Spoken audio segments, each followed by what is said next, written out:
وبيغمر عليه الصلاة والسلام لفرموديكي تراك إيسالناو إيما زور زور بربلاوة أفرمي سيكون في آخر الزمان لكوتاي آخر زمانه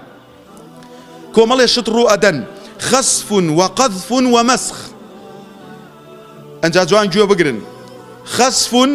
وقذف ومسخ يا كم شت روچون رو أدات وآفات لآسمان ودي ودموچاوي خلشي أقوريت أما زور بجواني أتوين إساقل يكدانويكي علمي بو بكين قالوا متى ذلك يا رسول الله وتيان أما كي رؤداء بيغمبر صلى الله عليه وسلم فرموي إذا ظهرت المعازف والقينات يعني المغنيات يعني عرب آيدول كشوك الركان ما نيرين بو إمارات ليو فيري قراني بن سبحان الله استاك أبينن بتشاوي خوتان خسف وقذف ومسخ كابرا لجاديك ريكا بس ياركي خوي زيوك الرؤى بينيتانا برون سيري فيديو كان بكن كلا انترنت بلاوه سيري اشتباشا كان بوي ايمان برزو بي خلشي بتو اني بقيتو علم الراسيه كخوان اردويتي سياره رؤى شاخ رؤى خلق لسر شاخيه تخواروا اما اشراطي ساعه وقيامتها او جيولوجياني كوا بدرو لين اما ناتشرال ديزاستري بيلن بانجليزي اما كارثي حوادث طبيعيه دروت عن كرت كذبتم درو اكن اوانشي كدا سخنه بشتان اما الروداويه كابي الربدا بيش قيامت خواي تبارك وتعالى كابرا لشوينك وريك لو بان شاخو بردي غلبيت ودات بان سيارك يا خوي وحايلك يا كوجيت لا اسمان وافات دي لزوي خسف دروس تبي ومسخ دموچاوي خلشي اغورين طبعا من شقنابم هروكو زاناني شفرمون لدواي او قومي بني اسرائيل كخواي پروردگار باسي انكا ولقد علمتم الذين اعتدوا منكم في السبت فقلنا لهم كونوا قردة خاسئين ام آيتا بني اسرائيل امتي موسى خواي قورا ممنوعي كل الروجي شميان راو بكن جا سيري فيلي امتي موسى كانوا سيري فيلي خوش مان بكن هر خوا ستر ماني كردو نامان كاتا ميمون خوا ابمان باريزي ابن عباس ام آياتي جويلي ابو دسيا كردا قريان اويد بني اسرائيل بهوي راو ماسيك خواي قورا كرديان يا ميمون شاريك بون نيوان بون ميمون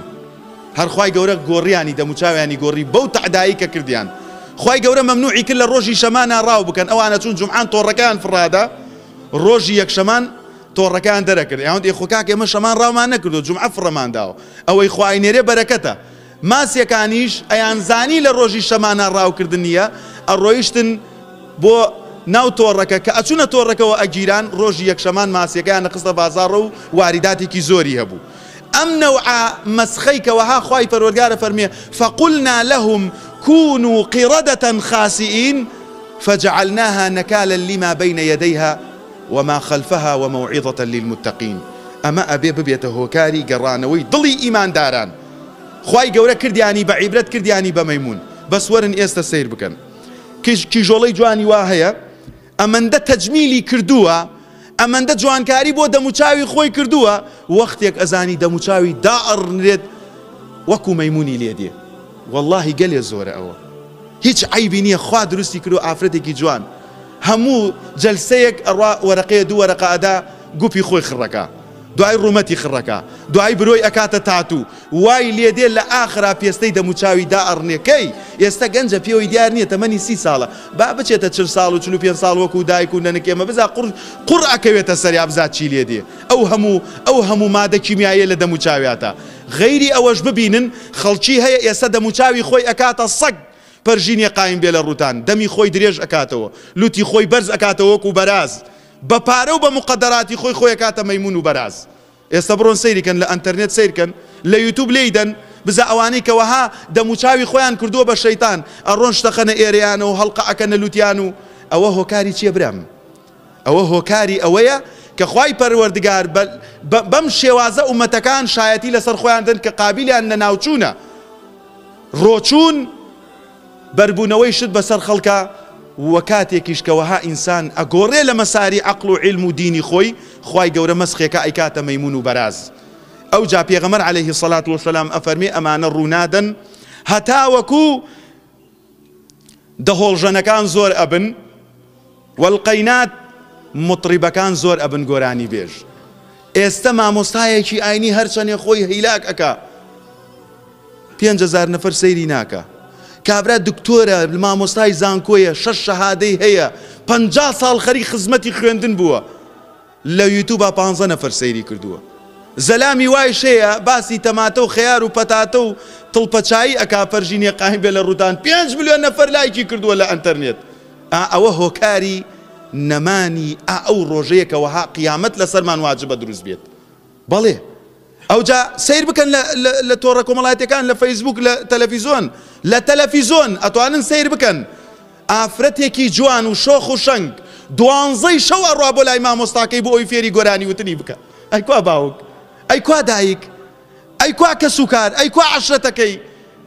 ئەچم وڵات 12 شەو تەسجیلکردن مێ ئافرەتێک سیارە دەرەکا بە تەقتەینا ئەڕوا بۆ ستودیۆ لەوێ لەگەڵ مامۆستاکەیە فێرین کە خۆی و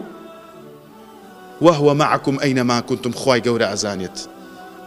هەتا وەکو دەهۆڵژەنەکان زۆر نەبن وەڵقەینات گۆرانی بێژەکان زۆر نەبن. ئەمجا نوێنەری حەج